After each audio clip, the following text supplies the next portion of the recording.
Темата е многу очигледна. Се вика вистината или вистина, вистината. Се сеќавам кога прв пат во животот сватев колку интересна е лагата. Не знам дали се сеќавате вие на тој момент, јас многу добро се сеќавам.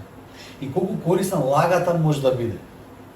Кога живеевме во Хрватска од 2004 до 2008 година со моите, значи пред времето на интернетот и така натаму, секој лето кога се враќавме од Хрватска дома во селото кај што живеев, се собираат децата од малото да им раскажувам за Хрватска, како во Хрватска. Сакаат да слушаат.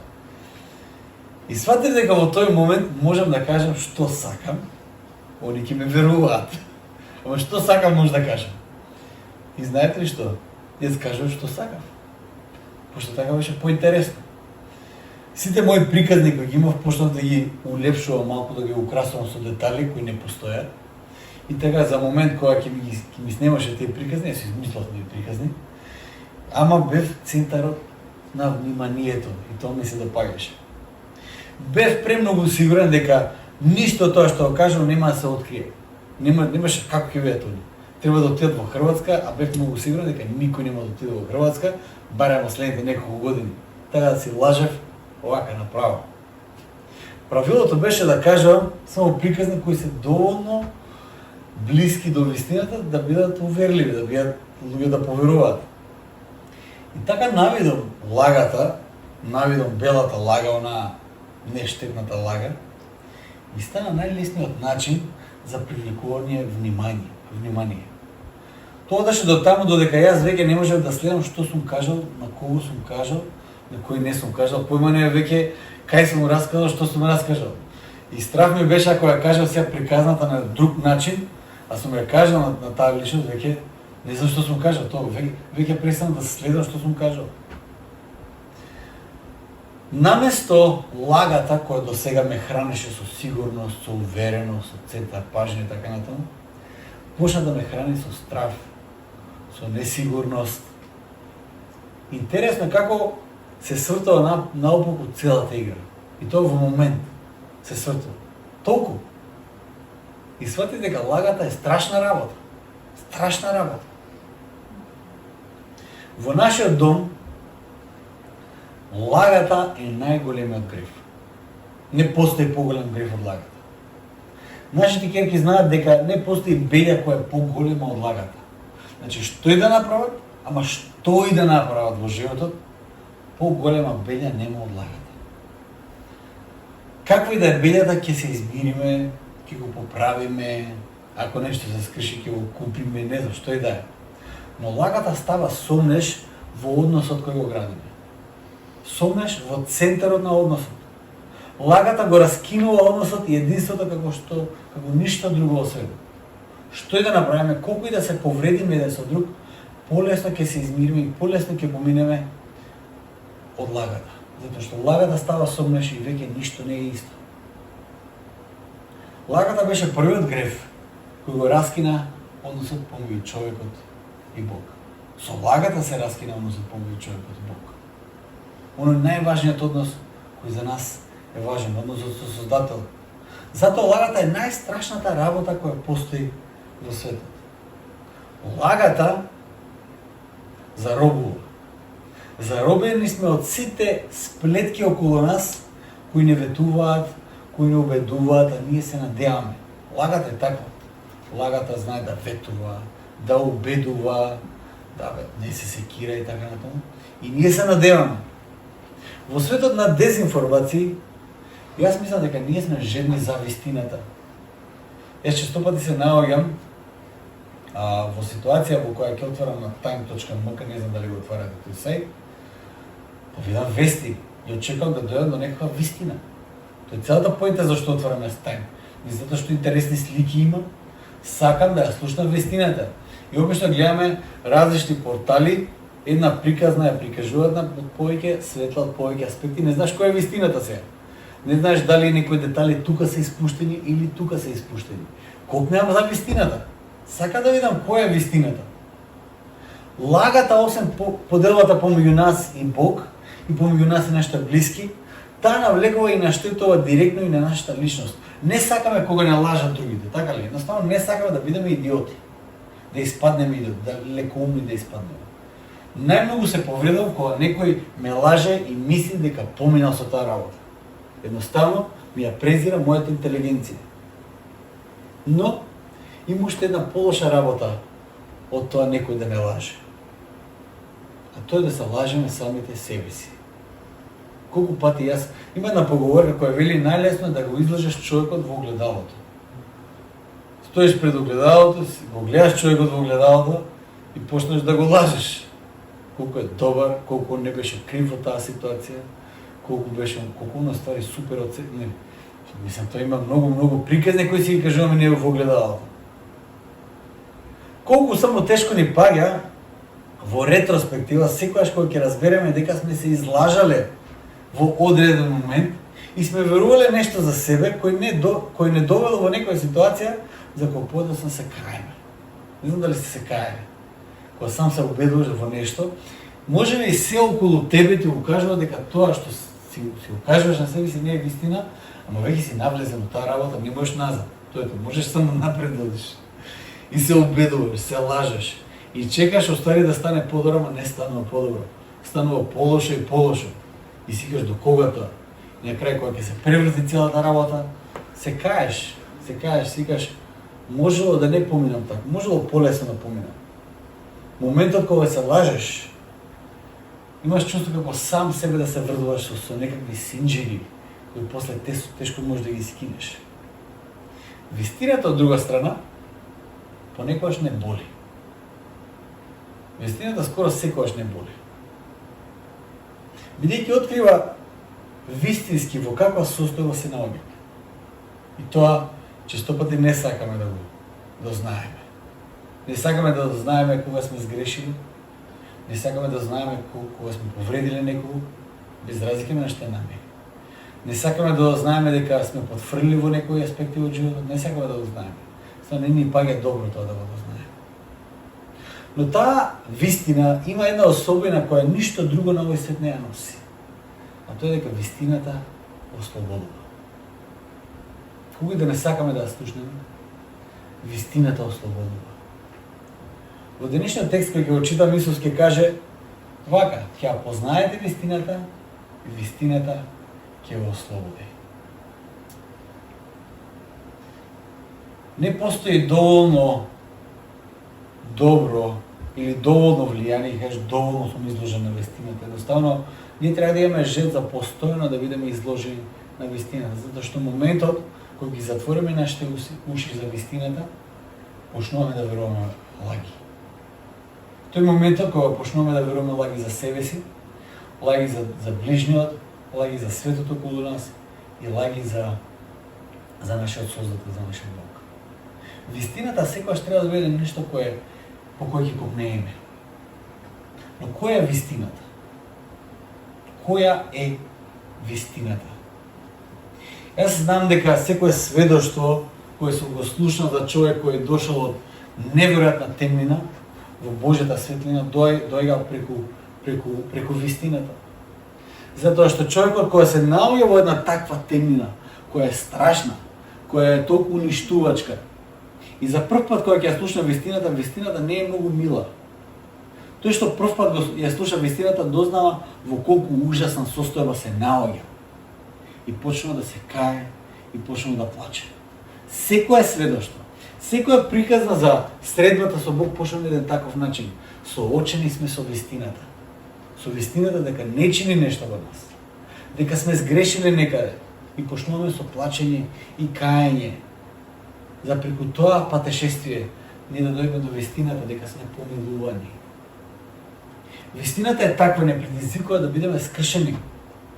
Но Пилат ќе каже, а која е вистината? Така, лекоумно ќе каже, која е вистината?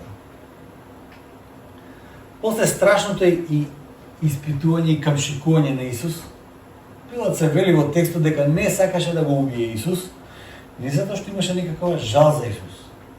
Ако мислиме дека на Пилат му било жал за Исус, ние не го познаваме Пилат. Едноставно тој не сакаше хаос, не сакаше да му се загрози позицијата во која се наоѓа.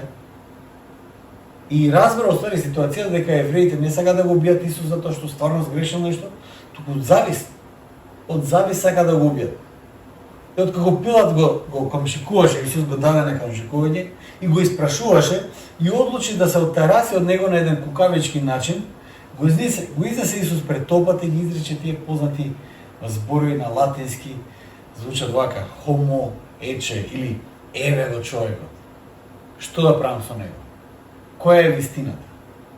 Која е вистината? И кој беше тој човек кој стоеше пред Пилат? Кој беше Исус? Толку многу збунки крена во умовите на тогошните интелектуалци и верски водачи. Сите беа збунети. Што беше тоа толку многу што ја сметаше кај Исус? Зарем на вистина беше толку голема опасност Исус сам по себе?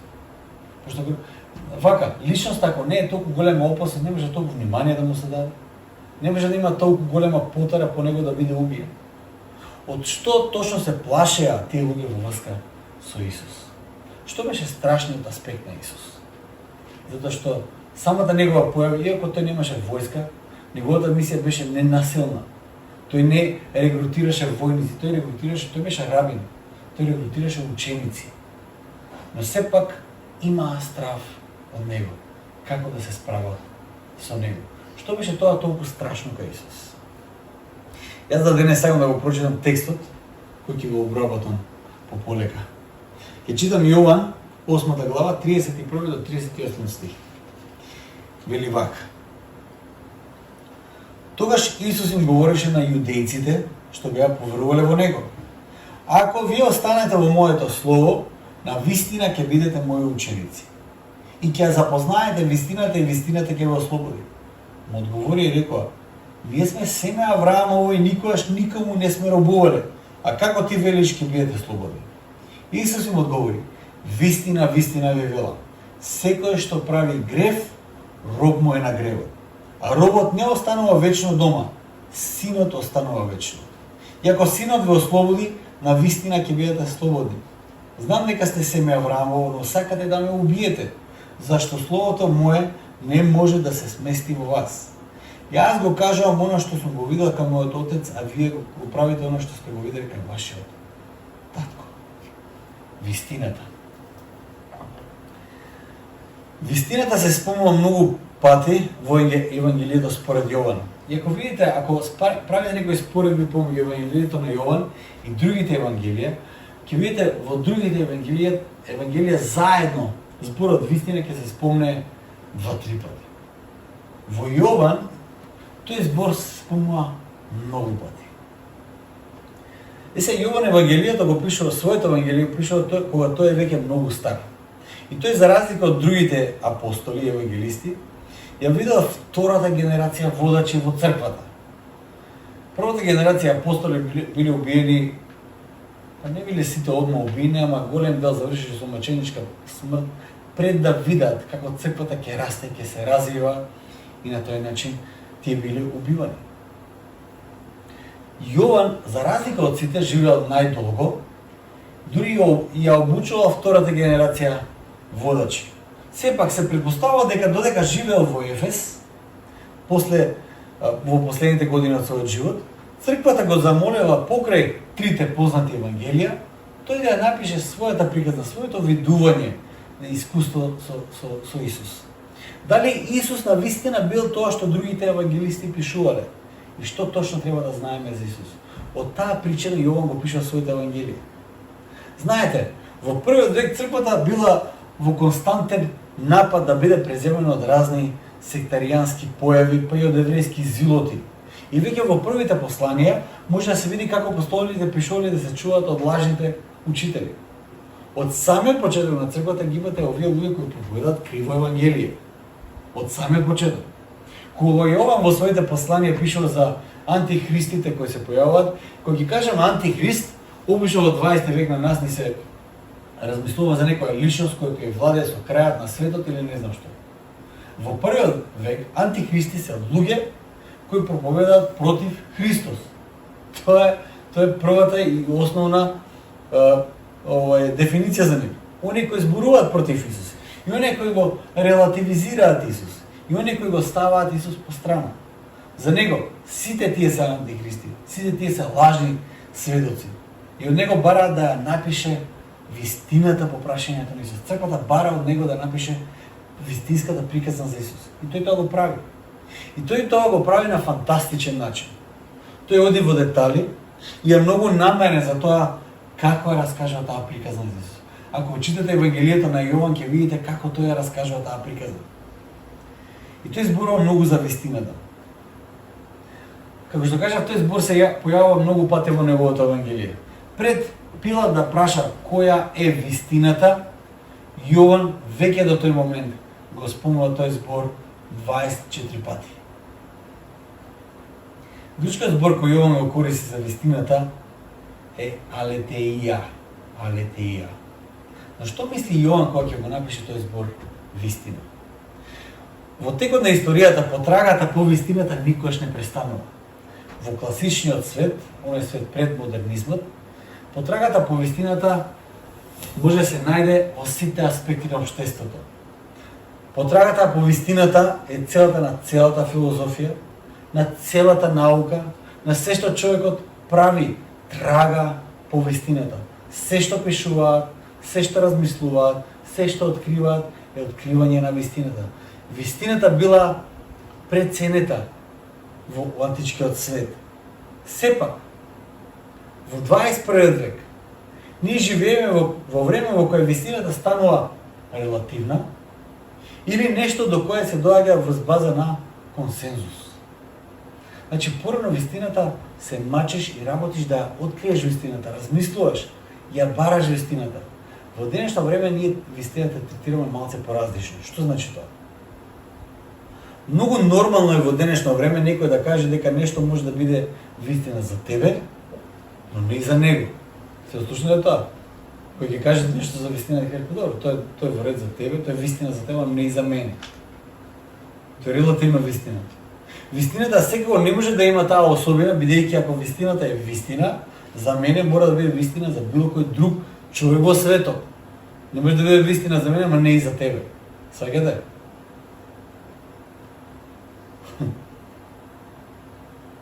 Често пати се шалам кога ќе поминам на речиси црвено со колата, ќе кажам дека сум поминал на розово. Не се случува често тоа. Но ако полицаец ме сопре и после поминување на црвено, и ако тој ми каже, слушај, снимај си како поминуваш на црвено, јас можам слободно да му кажам, па добро, тоа е вистина за тебе, не и за мене. Ја мисля дека полицаецот тоа нема да го есапи многу. Друже, снимај си на црвено. Тоа е вистината. Точка. И не можеме да кажам, добро, тоа е вистина за тебе, не и за мене. Ќе си платам казна, ќе ме земам возачката и тука завршува приказна. Нема аргументирање. Или во врска со консензусот, како консензуално ни доаѓаме до вистината. Како демократско општество навикнати сме на реалноста да ја прифатиме таква каква што е во сооднос на тоа што консензусот ќе одлучи. На тоа се базираат и политичарите за сите своји постапки. Ќе кажат, па добро, ние го имаме мнозинството во народот, така да ние спроведуваме волјата на народот. Сте го слушнале тоа многу пати. Без разлика дали ни се допаѓа нас или не ни се допаѓа, ти кажеш, слушај, народот е на наша страна. Не изгласа, ние имаме мнозинство, така да тоа што го правиме, тоа е вистината. Толку. Пред некој ден слушав еден подкаст и кога се зборуваше за свеста на човекот, за свеста што имаме и за тоа како може научно да се открие или докаже свеста, еден од соговорниците само каже дека за свеста нема да може да се направи ништо научно, бидејќи тоа е толку субјективна област, тоа не е нешто што може да се испита, да се тестира. Едноставно свеста секој субјективно ја искусува. Таква е свеста. И вели, за свеста едноставно ќе мора да само да одлучиме на база на консензус. Што е да одлучиме, ќе мора едноставно да одлучиме. Кажеме, тоа е свеста и готово. Сите се согласуваме дека тоа е свеста. Се прашувам јас, зашто секој може да се одлучи со консензус во иднина дека ќе биде вистина? Тоа малце ме плаши. Затоа што ако вистината ја носиме само со некој консензус, тогаш дали вистински ја бараме вистината? Ние одлучивме за што и да е, род, пол, за историската вистина. Тоа секако држава се бафтаме малце, нели? Пошто една соседна држава одлучила дека тоа е вистината. Кажеме, чекам малце до 40 пати, но тоа ние одлучиме така сега, вие сте одлучили нешто друго, ама ние и сега ќе мора да се договориме некако, нели? Доволна е согласност од мнозинството за нештото да стане вистина. Јас се надам дека нема да биде така. Јас се надам дека ние ќе продолжиме да бараме вистината без разлика на тоа што толпата ќе го каже. Пример, во Германија за време Втората светска војна се пласираше една вистина и знаете што имаше консензус за таа вистина. Но дали тоа беше вистина? Тоа веќе друго прашање. Дали тоа беше вистината? Зашто зборува Јован? За каква вистина тој не пишал во неговото Евангелие? Јован го запишал разговорот кој Исус го има со една група која се нарекува јудејци. Кои биле тие? Јудејците биле многу добро едуцирани луѓе во тоа општество, посветени на верата. Тие многу добро го познавале законот и биле редовни на сите богослужби кои постоеле во тоашно време, во синагогата, во храмот, секаде оделе, се молеле постојано, биле дисциплинирани за празниците, сите празници ги празнувале, тие читале Библијата, тој дел од Библијата кој го имале во тој момент, Стариот Завет, постојано читале, давале 10% од се што имале, биле многу посветени, тоа биле јудејците. Исус разговара со таа група. Група која, ако за некоја група се верува дека се посветени верници, тоа биле тие. А што им вели Исус на нив? Вели вака, тогаш Исус им говореше на јудејците што беа поверувале во Него.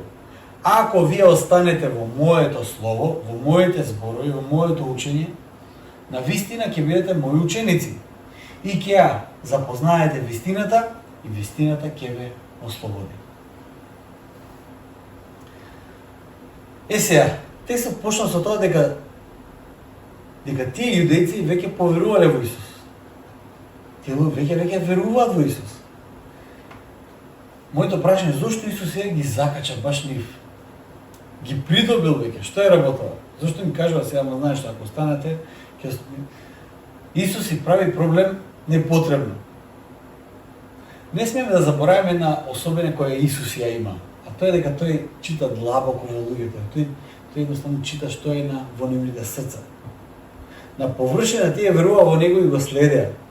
Јас мислам дека и тие искрено за себе сметале дека веруваат во Него. Но нешто во нивната вера не чинело. Тие себе си имаат излажано дека се доволно добри. Тие веруваат во Исус, но мислат дека нивната вера е доволна и дека останатото ќе биде само придодадено од нивното потекло, од нивното историјат, кои се тие, кои се нивните дела, што се прави. Со други зборови, тие веруваат во нивната вера. Отприлика тоа се јудејците. Тие веруваат во нивната посветеност, во нивната вера и тоа им е доволно. Да размислиме малце за себе сега, онака да го свртиме прашањето према нас. Дали може ли твојата вера и доверба е во твојата вера? Мора да се прашаме. Без разлика на кој начин. Може ли се потпираш на тоа дека си во вистинската вера и си сигурен во тоа? Може би во тоа се темели нешто доверба, дека сме во вистинската вера. Не сме муслимани. Фала Богу. Може би во тоа е нашата вера. Може би си сигурен во себе, во својата посветеност на својата вера. Си кажеш, окей, сите веруваат, ама јас сум посветен. Пак веруваш во својата вера. Може би си сигурен во својата црква. Си кажеш, црквата на Живко е исправната, јас верувам во таа црква и тоа е тоа. Твојата доверба во црквата, оваа тука црква е Аеродром и во црквата на Живко. Може би си сигурен и добре го имаш во своите дела. Си кажеш, добро, моите дела се многу добри, човече. Сите оговарат, јас не. Сите крадат, јас не. Може би на тоа се темели твојата вера. Исус овие зборови го ремети светот на јудејците, но го ремети и твојот и мојот свет. Исус честопати доаѓа во мислите и ми поставува прашања кои никогаш не би си ги поставил самиот. Онака од чиста мира, Кога мислам дека сум доволно добар, само ќе дојде некој мисли дека чекај малце. А зошто јас тоа така направив? А зошто така испаднав јас така? Зошто така кажа? Конкретно беше едно искуство кој имав за мене сега за последното патување во Америка. Јас имав многу доверба во себе дека сега во Америка ќе имам доста време да седнам и да работам напорно и да дојдам со спремен програм како што треба за она што ќе го правиме во наредните 10 месеци како црква. Имав доверба во мене дека во Америка ќе доживам некој искуство во кое ќе го побарам, ќе го подобрам мојот духовен живот, ќе се посветам многу повеќе на молитвата, ќе имам многу повеќе време да читам, абе ќе дојдам со ореол на глава. Така вера имав јас во себе.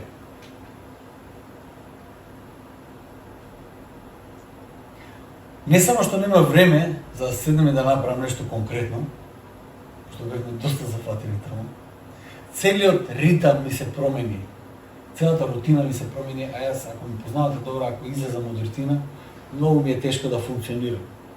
Морам да имам некоја рутина. И таа временска разлика, која е помеѓу Америка и Македонија, никош порано не ми влијала толку многу. Пример, синоќ ја останав, тоест останав до 6 сабајле, не можев да спијам. Тоа е тоа. Имав многу доверба во себе дека многу полесно ќе ги поминам тие работи, ќе дојдам поспремни и така натаму. Едноставно Исус доаѓа и со милост не ги руши сите тие измами со кои ние си се китиме и на кои ние си се надеваме и си веруваме. Јудејците беа шокирани од тие зборови и го праша Исус за каква слобода тој зборува, кога тие никош не биле поробени. Исус вика, ќе ја спознаете, значи они се веќе во вистината, веруваат се исправно, Исус вика, слушај, сега наред е да ја спознаете вистината и вистината ќе го ослободи. Вика, чека малце, па ние до сега верувавме, ние сме во вистината, ние никогаш не сме биле робови, како тоа ќе бидеме ослободени. Му одговорија, ние сме семе Авраамово и никогаш никому не сме робувале, а како ти велиш ќе бидете слободни. Секако Исус им открива дека робството во кое често пати се наоѓаме нема да биде вистинско робство, ако ние сме 100% свесни за него. Потребна ни е помош да ги видиме синџивите со кои сме умотани и затоа Исус ги кажа тие зборови. Знаете, робството или лагата е таква што лагата се крие, злото се крие, таква е природата на злото. Сака да не биде видено, затоа што така најдолго може да опстане. Тој како паразит, знаете, паразитот се крие.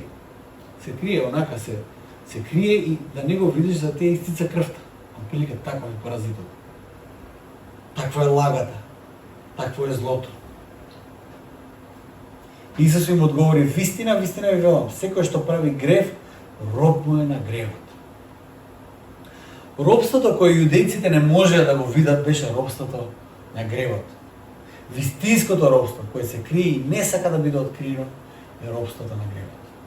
Тоа робство се крие позади многу лаги кои другите и ние самите си ги кажуваме на нас. Лесно ќе се убедиме дека за нешто што сме направиле дека немало друг начин уствари. Тоа го направивме, тоа белја да се деси, ама немаше друг начин. Тоа е тоа. Лесно ќе се оправдаме дека па и сите други така прават, па затоа го правиме и ние. Лесно ќе ја прифрлиме вината врз некој друг како повиновен од нас во секоја ситуација. Знаете, тоа јас го викам првиот Адамов грев. Адам, зошто ме јадеше? Ама жената ми ја даде, мислам, она беше покрива од мене. Робството на гревот се одржува преку лагата за нашата вистинска состојба. Често пати лагата се состои во тоа дека со нас нема ништо погрешно или дека ние од секоја што биле супер личност и сите останати се ужас. Едно од најстрашните работи кои можам да ги слушам секогаш во разговорите со луѓето, во тие пасторални разговори кои ги имам, и малку ми е тешко да го слушам тоа, кога луѓето се убедени за себе си дека тие од секогаш биле добри луѓе. Јас верувам дека во нивните најдобри намери биле добри луѓе.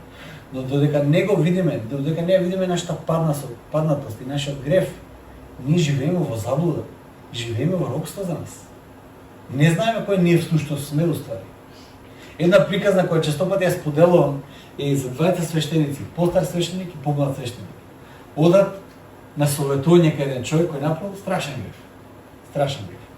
Идат натака и постариот свештеник го прашал помладиот, вика: "Што мислиш, ти би можел ли да го направиш тој грев?" Пример. И помладиот вика, и се, нели почна скромно, вика: "Добро, сите ние сме грешни. Ама баш тој грев, мислам дека не би го направил." И постариот свештеник му кажа вака: "Во тој случај подобро да си одиш дома. Ако мислиш дека ти си имун од некаков грев, ти не го познаш грев. Ти не се познаш ни себе си. Ако ти мислиш дека не си способен за некој грев да направиш, тогаш ти не го ни познаш ниту гревот, ниту се познаваш себе си. Никој од нас не е имун на било кој грев. Колку и да сме силни, колку и да сме јаки, колку и да сме дисциплинирани, какви да сме. Петар имаше многу жари, беше многу дисциплиниран, вика: "Вечерта пред да биде фатен Исус за тебе, јас ако треба и ќе умрам." За неколку часа да се откаже од Исус 3 пати, па се колне, во својот живот да се колне. Јас, па не го познам тој човек, кој е тој, врска нема. Не смеме да бидеме сигурни во себе си. Тука се крие големата лага. Исус сака да ни ја каже вистината, единствената вистина која ќе не ослободи. Ние сме создадени да бидеме слободни. Тоа што нас ни пречи лагата многу, посебно кога не лажат, има различен стандард за нас и за други. Знаете, кога не лажат, не смета многу, во лажеме сме малце помилостиви према себе си. Тоа што ни смета многу во лагата е затоа што ние сакаме да бидеме слободни. Ние сме создадени да бидеме слободни. Гревот е толку страшна работа што не прави да бидеме ужасни, наместо да бидеме прекрасни и величествени. Вистината која Исус сака да ја знаеме е брутална, но гласи вака: робот не останува вечно дома, синот останува вечно. Затоа што тој што греши е роб и роб му е на гревот. Исус сака да каже: тој што му е роб на гревот не останува во домот вечно. Тој што е син останува вечно. Сега, робовите во денешно време ние ги неаме и не можеме да замислиме каков е тој статус да го имаш. Генерално, дефиницијата за робови кои ние имаме е доаѓа од 17 до 19 век, кога тоа време на робовладетелство, посебно црнците кои биле во робство во тој период од историјата. Во првиот век има различна дефиниција на робство. Во првиот век секој, тоа е повеќе класно општество. Секој има потенцијал да стане роб во било кое време. Доволно е да се задолжиш доволно многу, што веќе не можеш да си го отплатиш долгот, и следен чекор после тоа се продадеш себе си. И ти стануваш роб. Или живееш во некој град, доаѓа непријателска војска го поробува градот, ти стануваш роб. Толку ти се менува целиот статус што си го имал. Исто така можноста е многу голема да од роб од друга страна да напредуваш на тоа скалило, да станеш до што се вика до император. Така во тоа време кога се зборува за робот, сите отприлика знаат кои права ги има таа класа на луѓе. Робовите во тоа време едноставно немаат права и немаат никакво наследство. Реалноста е следна: единствено слободните, оние кои се дел од семејството, стануваат наследници на наследството. Ќе кажете, па тоа е доста логично. Но што ако, како во контекстот на јудејците, едноставно не знаеш дека си роб? За себе сметаш дека си син или ќерка. Оствари, ти не си свесен дека си роб на нешто. Тие за себе сметаат дека се наследници на Авраам. Тие се синови ќерки на Авраам. Но тие никако не може да разберат дека се робови на еден друг владател, кој оди многу подлабоко. Тој гревот. Исус гледаше на тоа робство како најважното робство од кое треба да се ослободи човекот. Тоа робство не беше својствено само за одредени луѓе кои изгледа како да се робови на гревот. Обично ние ќе видиме, ние судиме многу пати по надворешност. Ќе видиме некој и кажеме овој му е роб на гревот, затоа што има менгеше или не знам што. Или не знам како изгледаат луѓето. Исус не гледа така. Исус гледа многу подлабоко и гледа ствари го гледа робството такво како што е. Всушност тие луѓе беа најпримерените во тој момент и најпосветените верници во тоа време. И токму за Исус, за нив кажува дека се робови на гревот. Тоа што останува за другите. Ако тие се робови на гревот, овие најпосветените, што идат во црква, нешто читаат, нешто што ја разбираат верата, најверните, нешто му даваат во црква. Ако тие се робови, тоа што останува за другите. Токму во тоа е трикот. Токму позади вакви лажни фасади се крие гревот и поробува милиони луѓе. Исус им кажа дека ако останат во неговите зборови, тие ќе познаат вистината и вистината ќе ги ослободи.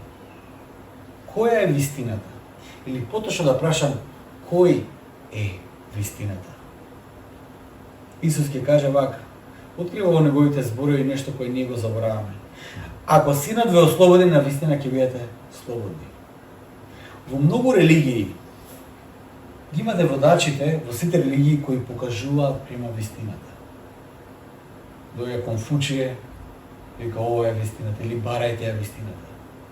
Доаѓа Буда и вика барајте ја вистината. Доаѓа Мухамед и укажува према вистината. Единствено Исус покажува према себе си и вика јас сум вистината. Си кажете, добро, Исус не бил многу понизен, бил многу малце нака воздигнат.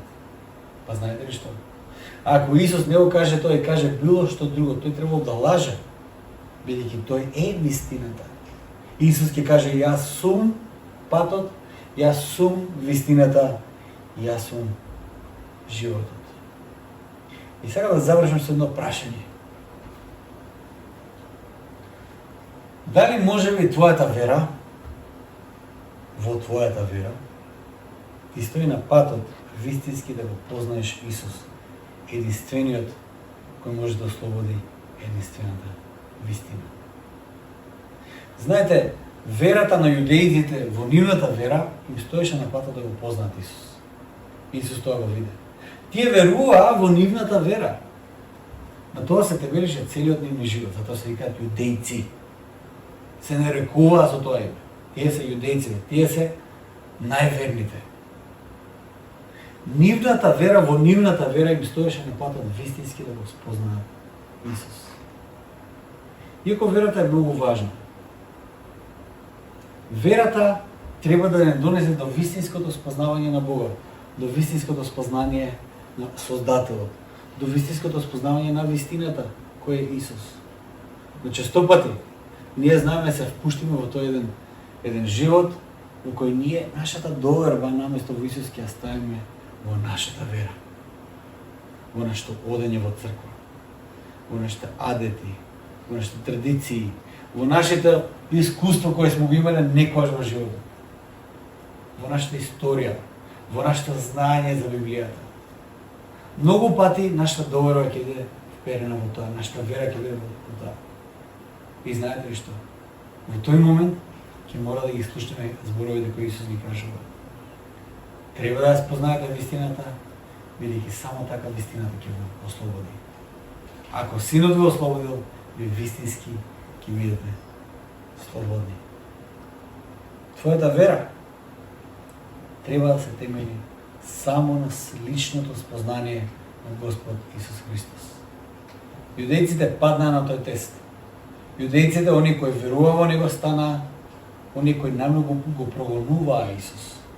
Од тој момент во Евангелието се врти целата приказна. Јудејците кои на некој начин веруваа во Исус, Исус ја открива нивната вера во нивната вера, но не во Него, и тие од тука гледаат, од тој момент почнуваат да прават математики како да го снима Исус. И знаете ли што? Изверувам дека секој човек се обидува тоа да го прави на еден или на друг начин. Моментот кога Бог ќе се објави на човек како Бог, ние имаме две опции. Или да се предадеме целосно на Бог, или како што и првиот век јудејците, да се обидеме да го убиеме Бог, да не постои. Отприлика тие се двете опции. Ајде да спознаеме вистината, за вистината вистински да не ослободи. Исус ги каже, јас сум вистината. Вистината не е информација, туку вистината е личноста Исус Христос, кој се објавува на секој еден од нас посебно. Нека ја спознаеме вистината која доаѓа само преку Исус. Ајде се молиме за крај. Татко наш небесен, имаме потреба од Твоето спасение, имаме потреба од Твоето опресведочување за тоа кои сме ние и кои си Ти, Господи. Боже мој, колку пати само не сме свесни за нашето робство, за колку пати си робуваме на самите себе си. Но, Господе, единствено спасението кој доаѓа преку Тебе, кој си вистината, Боже мој, не ослободува вистински. Јас верувам дека тоа е единственото нешто по кое најмногу копне нашето срце. Јас те молам, Господи, дојди во нашиот живот. Дојди во нашиот живот, објави се самиот себе си како вистина која во продолжение ќе не ослободи. И така, Господи, како што евангелистот ќе каже дека преку верата и кој веруваат во Твоето име, имаат за право да се наречат Божи синови и ќерки. Бидејќи само синот и само ќерката останува во домот. Стамам, Господи Боже мој, биди со нас, благослови не, прости ги нашите гревови, Господи, и приближи не до себе си, да пребиваме во вистината, да пребиваме во Твоите зборови. Амен.